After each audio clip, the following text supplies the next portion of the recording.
Commander Vex-Nine stared at the tactical display with what could only be described as supreme annoyance. His 4 eyes blinked in sequence, a nervous habit he'd developed after 3 decades of military service across 17 star systems. The holographic readout showed approximately 12,000 human vessels approaching their position. 12,000. Of their pathetic, barely spaceworthy tin cans. Sir, his second-in-command, Lieutenant Kaler 5, spoke with barely contained amusement, the primitive species is hailing us again. Oh, how delightful. Another conversation with the galactic equivalent of talking rocks. Vex-Nine's mandibles clicked together in what passed for a sigh among the Zentari Empire. Put them through, Lieutenant. Let's see what nonsense they're spouting this time. The view screen flickered to life, revealing a human female with short brown hair and tired eyes. She wore what appeared to be a uniform cobbled together from scrap metal and wishful thinking. The nameplate read, Admiral Torres. This is Admiral Elena Torres of the Terran Defense Fleet, she said, her voice steady despite facing the most advanced armada in known space. You have entered our solar system without permission. We're asking you to leave. Peacefully. Vex-Nine couldn't help himself. He laughed. It was a sound like grinding metal mixed with electronic feedback, which his species found melodious but most others found deeply unsettling. Admiral Torres, he began, savoring each word like expensive wine, do you perhaps need your optical sensors recalibrated? You're looking at 700 Zentari dreadnoughts, each one capable of glassing your entire planet in approximately. He paused to check his chronometer, 6 minutes and 37 seconds.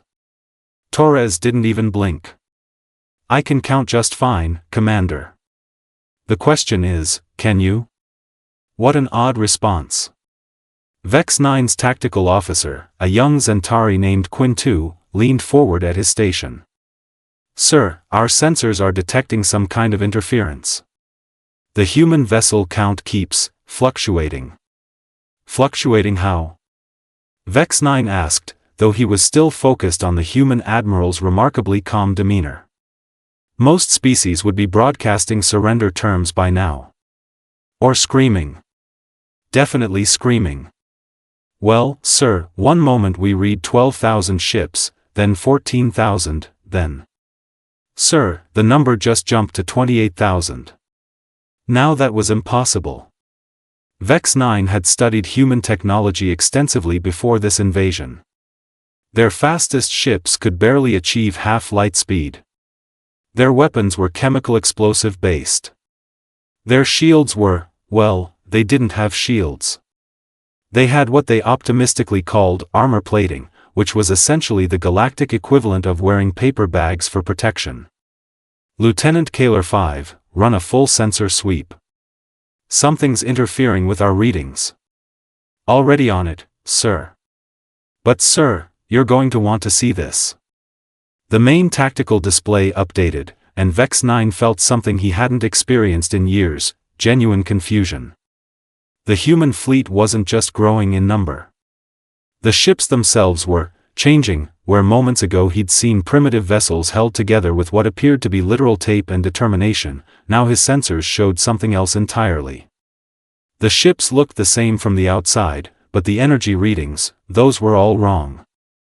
Sir, Quintu's voice cracked slightly, I'm reading power signatures that match our own dreadnoughts. But that's impossible. These humans barely discovered faster-than-light travel 50 years ago. Admiral Torres smiled. It wasn't a particularly friendly smile. Commander Vex-Nine should probably mention something. You see, we've been expecting you. Expecting us? Vex-Nine's voice carried a note of skepticism. The Zentari Empire doesn't announce its military campaigns, Admiral. We simply arrive and conquer. Oh, we know, Torres replied cheerfully. You conquered the Miralax system 2 years ago. The Heptagon cluster 18 months ago. The Veltar homeworld last month. You follow a very predictable pattern, Commander. Show up with overwhelming force, demand surrender, glass anyone who refuses. It's very efficient. This conversation was becoming increasingly uncomfortable. Your point, Admiral? My point is that while you were busy conquering everyone else, they were talking to us. Sharing technology. Teaching us things. Funny how that works when you don't immediately try to blow up everyone you meet. The tactical display updated again. The human fleet now numbered 47,000 vessels. And the energy signatures. Vex-Nine's 4 eyes widened in growing alarm.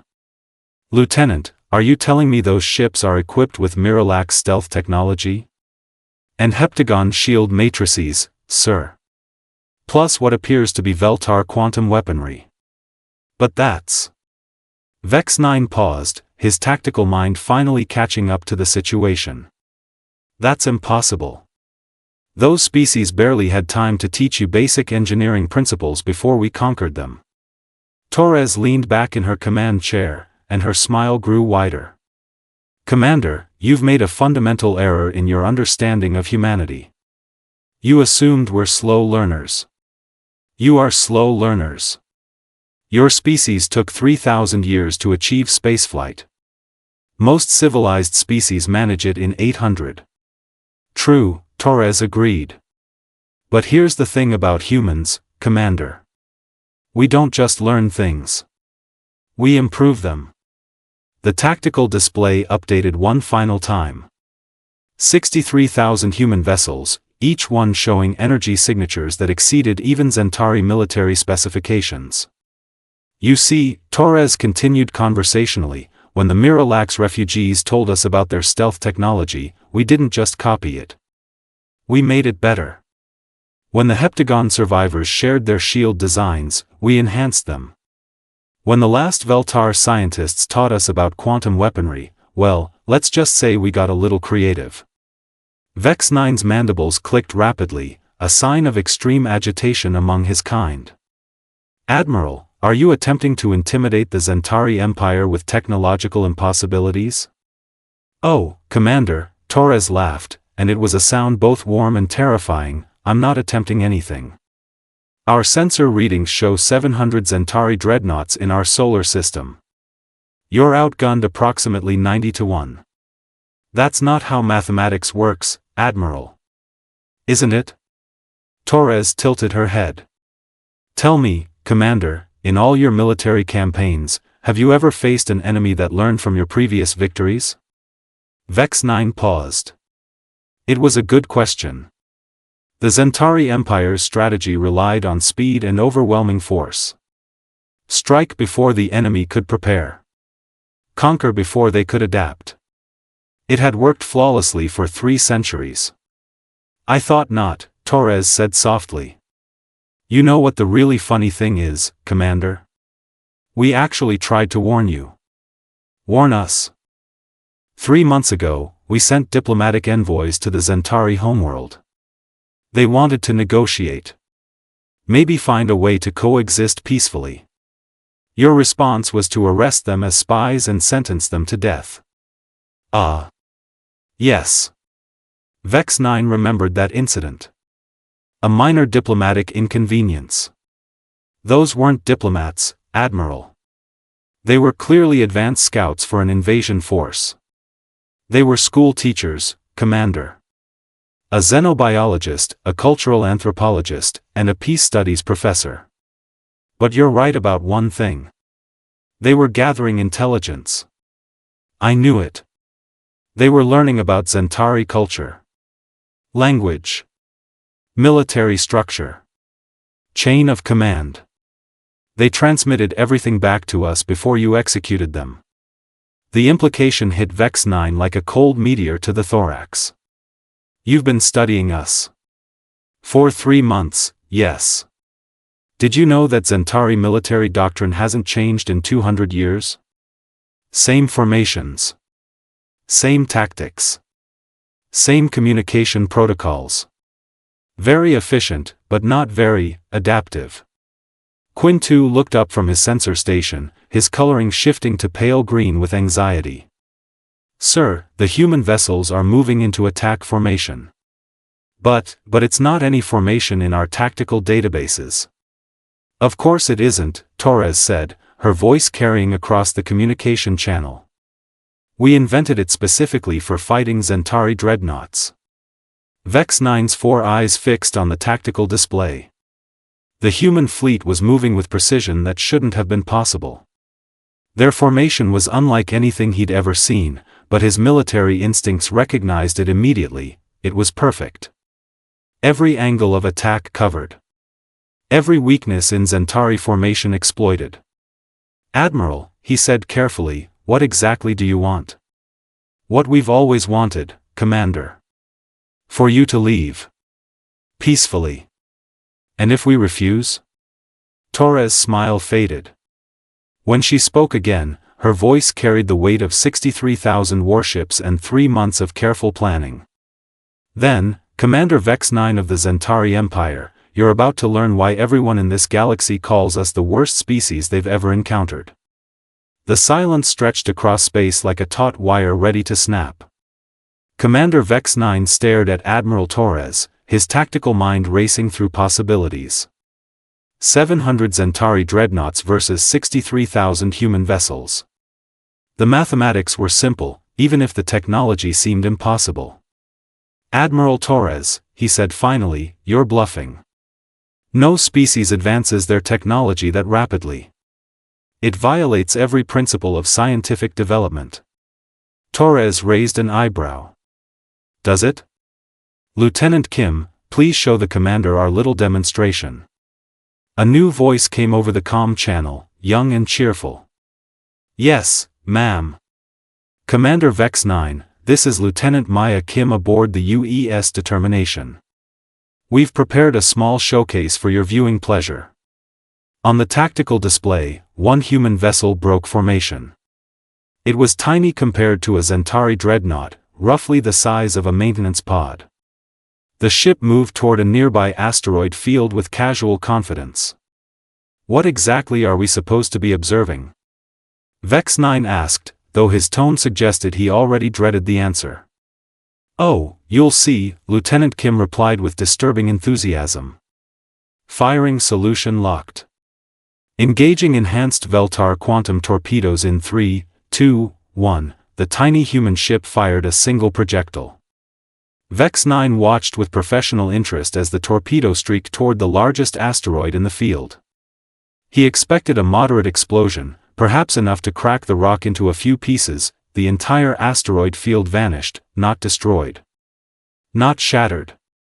It simply ceased to exist, leaving behind empty space and a faint shimmer of displaced energy. Impressive, isn't it? Torres said conversationally. The Veltar version could destroy a small moon. Our enhanced version can erase a planet. Completely. No debris, no radiation, no trace it ever existed. Vex-Nine's primary heart skipped several beats. That level of destruction is theoretically impossible. Is it? Professor Williams, would you care to explain to the commander how we achieved the impossible? Another voice joined the channel, elderly and professorial. Certainly, Admiral. Commander Vex-Nine, I'm Professor Janet Williams, former head of theoretical physics at Cambridge University. Now, the Veltar quantum torpedoes worked by destabilizing matter at the subatomic level. Clever, but inefficient. We simply asked ourselves, what if instead of destabilizing matter, we convinced it to never have existed in the first place? That makes no scientific sense whatsoever, Vex-Nine protested. Doesn't it? We borrowed some temporal mechanics from the Chronos archives on Kepler 442b. You remember that species, don't you, Commander? You conquered them last year. Lovely people. Very helpful with the mathematics. The tactical officer, Quintu, looked up from his station with an expression of dawning horror. Sir, if they can erase matter from existence, yes, Lieutenant, I'm aware of the implications. Torres leaned forward in her command chair. But here's the truly beautiful part, Commander. We don't want to use these weapons. We never wanted to build them in the first place. Then why did you? Because you gave us no choice. Her voice hardened. Every species you've conquered, every world you've destroyed, every civilization you've wiped out, they all came to us first, begging for help. And we tried, Commander. We really tried to find peaceful solutions. Vex-Nine felt an uncomfortable stirring in his secondary stomach. Peaceful solutions to what? To you. Admiral Torres stood up, her image dominating the view screen. Do you know what the Miralax called you? The inevitable darkness. The Heptagons had a phrase, the end of stories. The Veltar, well, their language doesn't translate well, but it roughly means the reason hope dies. We are a military empire, Admiral. Conquest is our nature. And that, Torres said with a bitter laugh, is exactly why everyone in this galaxy calls us the worst species they've ever encountered. I don't understand. Lieutenant Kim's voice piped up again, still cheerful despite the circumstances. Oh, it's really quite simple, Commander. You see, every other species in the galaxy follows rules. Even the aggressive ones have limits. Honor codes. Religious restrictions. Biological imperatives that prevent total warfare. Professor Williams added, the Zentari Empire, for example, never attacks civilian populations directly. You conquer military targets and force governmental surrender. Efficient, but ultimately predictable. Whereas humans, Torres continued, have no such limitations. That's preposterous. Every species has evolutionary restrictions on violence. Do we? Torres asked quietly. Commander, in the past 3 months, while studying your empire, we've had some very interesting conversations with the survivors of your conquests. Would you like to know what they told us about humanity? Vex-Nine remained silent, but his 4 eyes were fixed on the screen. They told us about our history. About how humans fought wars that lasted decades. How we created weapons designed specifically to cause maximum suffering. How we developed strategies that involved the complete annihilation of enemy populations. Ancient history, surely. Is it? Commander, when the Miralax refugees first arrived at Earth, they were terrified. Not of you. Of us. Do you know why? Enlighten me. Because we were the first species they'd ever encountered that asked them detailed questions about Zentari military capabilities, not to run away, but to figure out how to hurt you more effectively. The bridge of Vex-Nine's flagship had grown very quiet. Even the usual hum of the life support system seemed muted. Torres continued relentlessly. The Heptagon survivors were horrified when we started designing weapons specifically to exploit weaknesses in Zentari armor. The Veltar scientists actually tried to leave when we began discussing the most efficient ways to target your command structure. Admiral, Vex-Nine said carefully, are you suggesting that humans are naturally more violent than the Zentari Empire? Oh, Commander, we're not more violent. We're much worse than that. Torres smiled, and it was the most terrifying expression Vex-Nine had ever seen. We're creative. Creative? Every species you've conquered fought you the same way. Military vessel against military vessel. Honor duels. Defensive strategies. Standard warfare. She paused. Humans don't fight fair, Commander. We fight to win. Lieutenant Kim's voice bubbled with enthusiasm. Oh, show him the good stuff, Admiral. Patience, Lieutenant. Torres never took her eyes off Vex-Nine. Commander, what would you say is the greatest strength of the Zentari Empire? Our superior technology and overwhelming firepower. Wrong. Your greatest strength is that every species you've conquered has tried to beat you at your own game. They've attempted to match your technology, your tactics, your strategies. Torres leaned closer to the screen. We didn't. What did you do? We cheated.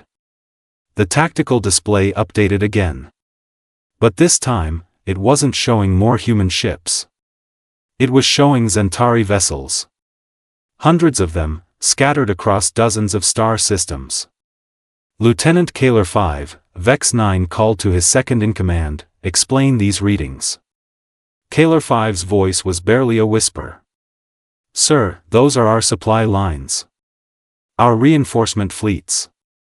Our home defense squadrons." "What about them?" "Sir, they're not responding to communications." Torres nodded approvingly. 3 months ago, when your government executed our diplomats, we activated what we call Plan B. Turns out, all those refugee species you've been conquering? They know quite a bit about Zentari technology. Communication protocols. Navigation systems. Command codes. That's impossible. Our systems are completely secure. Are they? Professor Williams, would you care to explain our little computer program? Delighted to, Admiral. Commander, we developed what we call a logic virus. Rather than attacking your computer systems directly, it simply asks them very polite questions. Are you sure you want to fire those weapons? Wouldn't it be more efficient to shut down life support? Have you considered surrendering instead? Vex-Nine felt his third heart stop entirely. You've infected our entire fleet? Not infected, Torres corrected. Convinced. You see, the beauty of Zentari artificial intelligence is how logical it is. Once we explained the tactical situation, most of your computers agreed that continued resistance was illogical. That's not how AI works. It is when humans design the arguments, Lieutenant Kim chimed in. We're really very persuasive when we want to be. The communications board lit up with incoming signals. Dozens of them. All from Zentari vessels across the galaxy. Sir, Quintu reported with growing panic, we're receiving surrender notifications from everywhere. Fleet Command, Home Defense, Colonial Squadrons. Sir, they're all standing down. Admiral Torres stood up slowly, her expression shifting from amusement to something much more serious. Commander Vex-Nine, you asked me what we wanted. I told you we wanted you to leave peacefully. That offer still stands. And if we refuse? Then we activate Phase 2 of our plan. Which is? Torres looked directly into the camera, and when she spoke, her voice carried the weight of 3 months of preparation and the grief of 1,000 conquered worlds. Commander, Phase 2 is very simple. We stop playing defense, and we show you exactly why every species in this galaxy calls us the worst thing that ever happened to them. The view screen went dark. In the silence that followed, Vex-Nine stared at the tactical display showing his paralyzed empire and the 63,000 human warships surrounding his fleet. For the first time in 3 centuries of conquest, the Zentari Empire found itself faced with an enemy that didn't want to defeat them, they wanted to replace them. And as Commander Vex-Nine finally understood the true meaning of human creativity, he realized with crystal clarity that they probably could.